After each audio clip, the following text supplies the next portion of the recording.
Hey guys, this is Cody, and this is going to be the first video in a new series that I am calling First Time Watch. Now, there are so many movies, new films, older films that I hear so many people talk about. They're films that either, if they're older films and they've been around for years and they're favorites of people, and people have just talked about them and they've lived on for years and years, or there are newer films that are getting a lot of praise, and there are a lot of films like that I've actually have not seen yet. There's a lot of classic movies I have not seen, and there are a lot of modern films that I just have not seen. Films that people talk about. Some of them are considered some of the greatest films of all time, while others are just newer movies that I just haven't gotten around to seeing. And so I thought it would be cool to do a series of videos where when I finally watch these films that I've been hoping to see for a very long time, I can do a video where I talk about my opinion on them and I can give my thoughts on them. And some of the movies that I'm going to be talking about in this series, when you hear that I have not seen them, you're probably going to think, "Wow, you haven't seen that movie before," and you're probably going to be surprised because there are some movies that I'm even surprised I haven't seen. Out of all the movies that I've seen, there are some movies that are, I guess you would call them essential, like some classic movies that people consider essential. It's people's favorites, and some of them I haven't seen.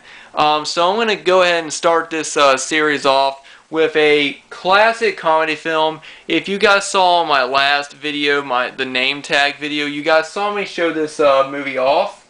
This is a film I got at Walmart sometime last month, I think, and I actually just watched it for the first time a few weeks ago. But it's Mel Brooks' Young Frankenstein.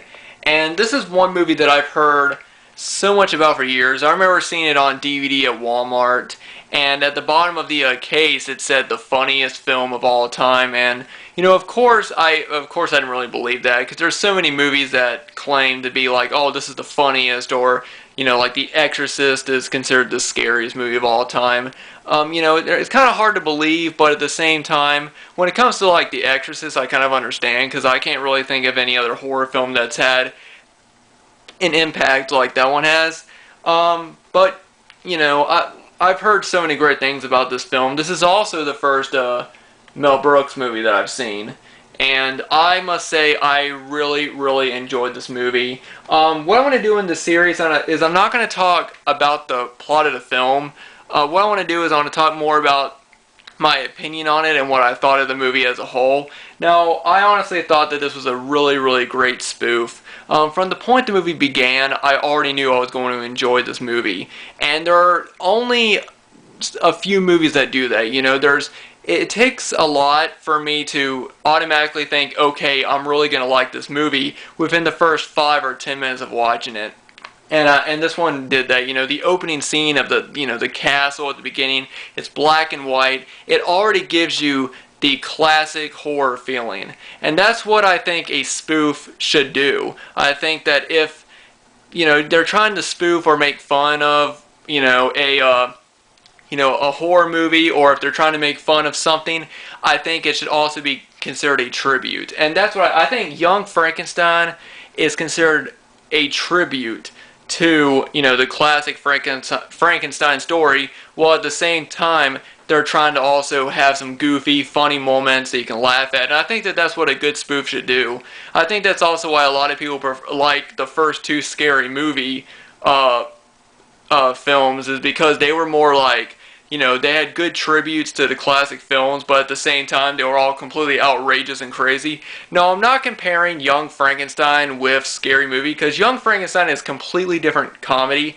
Scary Movie is more gross out and over-sexed comedy, whereas Young Frankenstein, it's done in a much more, I guess we call it a mature way, because I know there's a lot of older people who prefer these type of films, or they prefer films by Monty Python, because what they could do when they spoofed something was they had the elements and they got the feeling of the classic film that they are trying to spoof, and then the jokes come in, and the jokes are just, some of them are a bit over the top, but not not all the way to where the jokes are overdone and dumb, you know, because that's one problem with a lot of spoof films now is they overdo the jokes and they end up just being stupid. There's none of that in this movie, you know. When you first got it, I mean, when you first start watching this film, you know that the filmmakers, they had a passion for this film. They had a passion for Frankenstein, and they wanted to create something that was, like I said, a tribute. And you really notice that within the first 5 minutes of watching the movie. You know, you get the classic shot of the castle at the beginning. You get the eerie music, and it really does it really does give off the atmosphere that you're watching a classic horror movie. It really feels like you are. And then as the movie goes on, then of course that's when you realize you're watching a spoof. And you know, there's a lot of great gags. Like, of course, you got, you know, the Igor character who calls himself Igor. He got the gag of the hump on his back keeps changing sides. You know, there's just so many different ideas. Of course, you get when, you know, Frankenstein, as he calls himself, you know, in this movie, you know, of course, he changes his last name to Frankenstein because he doesn't want to be associated. Gene Wilder's character does not want to be associated with, you know, of course, Dr. Frankenstein, so he changes his last name to Frankenstein, or he tells people that it's pronounced that way because he just thinks that, you know, Dr. Frankenstein was insane, and he just doesn't want to be associated with that, and he doesn't want that to be a part of his bloodline. He wants to do something else and make his own name for himself. And of course, he ends up getting sucked in and he creates his own monster. And one of the jokes is, of course, he gets different parts, you know, different male parts, and of course one of them is having a huge penis, which is just, you know, it's just something kind of goofy and everything. And you know, of course the joke keeps going on that he has it. But yeah, now, like I said, this is one movie that I've heard so many people talk about, and even when I was younger, I believed a lot of what I saw, like on DVD covers. Like when I saw The Exorcist, you know, at the bottom of the case it said the scariest movie of all time. So when I was younger, I used to think, oh, this is the scariest movie ever made. Nothing's ever going to top this. The same with Young Frankenstein. When it said the funniest movie of all time, I believed that this was truly the funniest movie ever made.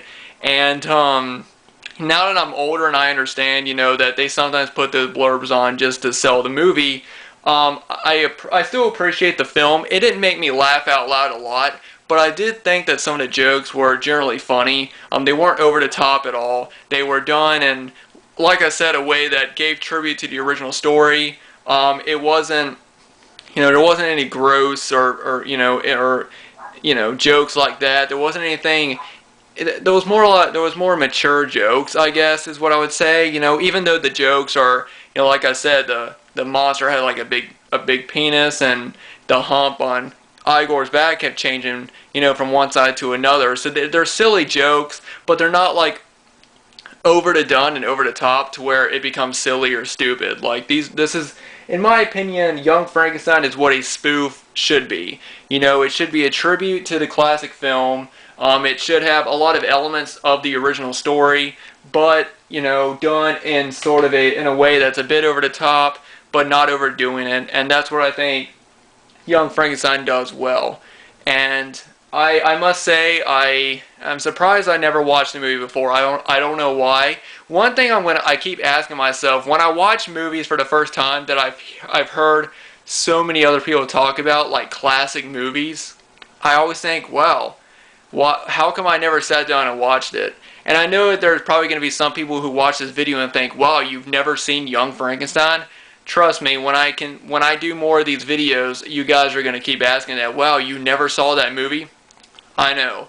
But I'm finally getting around to watching them, and I must say I'm really excited because I really, really enjoyed Young Frankenstein. I thought it was a great movie. Probably one of the best movie spoofs, in my opinion, and yeah, it's just a classic film. So anyway, guys, this is just a first video in the start of a new series. I wanted to do something different, and I didn't want to just do reviews, you know, because there's a lot of movies that I've seen, And I mean, there's a lot of movies that I want to see, and a lot of like classic movies that I've heard everyone else has seen or people have talked about, and they're considered classic movies that I've just never seen before.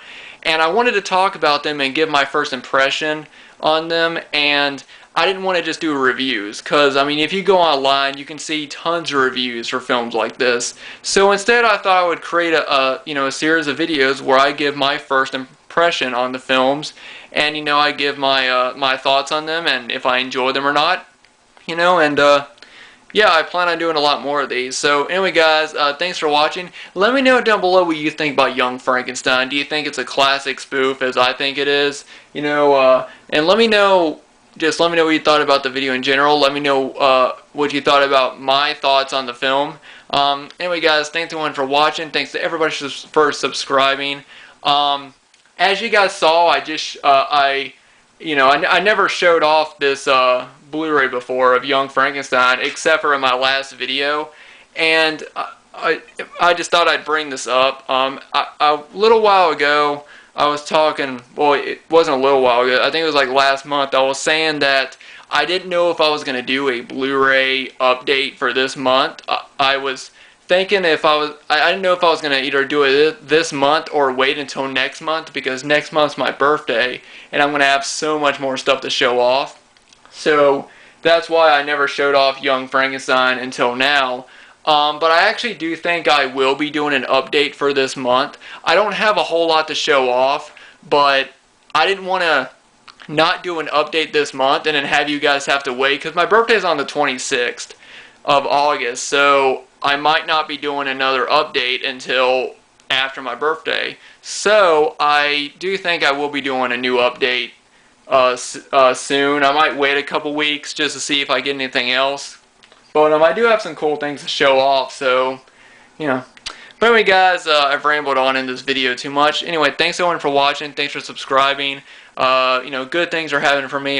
Just to let everyone know about my job, I'm finally working good hours. I am working 3 days this week, and hopefully that will continue, because over the past 5 weeks or so, I've only worked 1 day a week, which has not been good. But I'm finally getting more hours, and I hope that they keep it up. So anyway, guys, thanks everyone for watching. Thanks for subscribing, and I'll see you guys in the next video.